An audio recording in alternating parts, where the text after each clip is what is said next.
Thanks for tuning in to the daily message.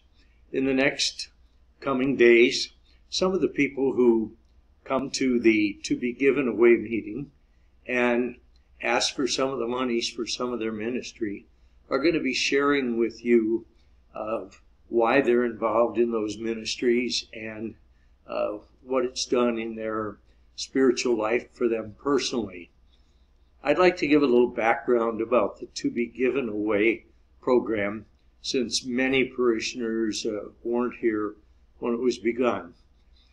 The program began about 25 to 30 years ago, and the reason I started it was our parish has always had a commitment to helping the poor, and I wanted to make sure we continued to have more and more creative ways of doing that.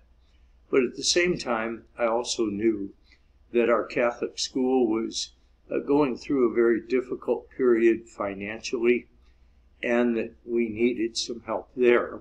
So I didn't want to take the money from the general fund, and felt that that might be divisive among the parishioners.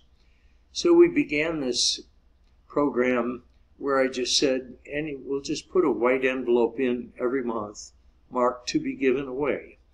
And any money that's put into there will be collected over a year. And at the end of that year, it won't be the pastor or the parish council that decides how that money would be spent, but it would be decided by the people who came to the meeting. So any registered parishioner who was 18 years or older could come and help decide how those monies would be spent.